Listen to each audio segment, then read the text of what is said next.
राम राम किसान भाइयों।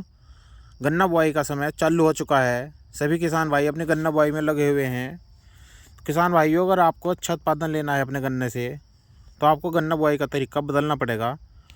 जो पहले से बोते चले आ रहे हैं, ये तरीका आपको बदलना पड़ेगा भाइयों, जब भी आप अच्छा उत्पादन ले पाओगे। जो 28-30 इंच से आप गन्ना बोते हो, उसे छोड़कर अब आपको ट्रेंच विधि पर आना पड़ेगा।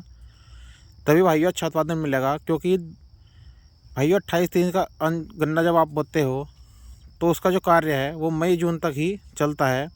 और जैसे ही बरसात शुरू होती है भाइयों, उसके बाद खेत में बड़ा नहीं जाता। पता नहीं खेत में क्या बीमारी आ रही है क्या नहीं। क्योंकि जब भाइयों अंदर जाया नहीं जाएगा, खेत भिड़ जाएगा पूरी तरह से, तो क्या पता चलेगा। और भाइयों का ट्रेंच विधि का गन्ना होगा तो आप किसी भी समय कभी भी घूम सकते हो और देख सकते हो अपने खेत की पोजीशन।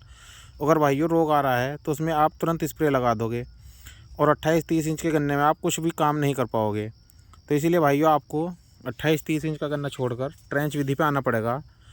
और भाइयों ट्रेंच विधि का आने के बाद आपको उसमें सह फसल के रूप में कुछ ना कुछ लेना पड़ेगा। अगर आप आमदनी लेना चाहते हैं सह फसल के रूप में, तो आप कुछ भी लगा सकते हैं।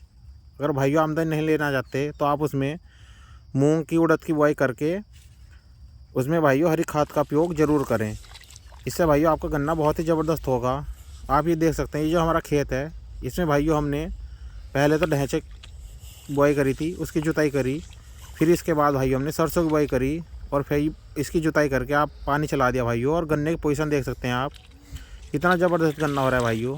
सितंबर की बुआई है गन्ने की, बहुत ही लाजवाब गन्ना है भाइयों। इस साल का गन्ना जितने ही बोए हुए हैं, कोई भी खेत ऐसा नहीं चल रहा है जितना अच्छा खेत ये चल रहा है।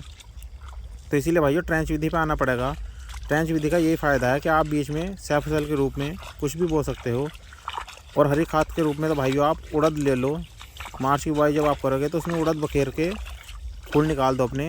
और जैसे एक बुलंद हो भाइयों, उसमें लोटर घुमवा दो। इतना अच्छा गुण लगा भाइयों कि आप जिस खेत में डाया डालते हो या कुछ और डालते हो, उस खेत में को नपा लेना। और जिस खेत में आप उड़द की बुआई करोगे भाइयों, उस खेत का एवरेज नाप लेना भाइयों, ज़्यादा ही आएगा।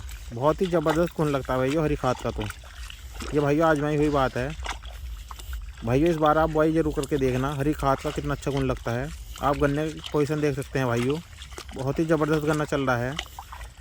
तो भाइयों बस यही कहना है, एक तो 28-30 इंच का गन्ना बोना छोड़ दो, ट्रेंच विधि पर आ जाओ। और ट्रेंच विधि पाने के बाद भी आपको सह फसल के रूप में कुछ ना कुछ उसमें लेना पड़ेगा, तभी आप अच्छा उत्पादन ले पाओगे। चाहे कोई सी भी गन्ना वैरायटी लगा लो भाइयों, ट्रेंच विधि में वही पास है। लेकिन नेड़े गोल के जो 28-30 इंच के गन्ना बोते हैं आप, उसमें भाइयों ये नई गन्ना वैरायटी चल नहीं पाने की। क्योंकि इनमें भाइयों टिल्डिंग बहुत ज़्यादा है।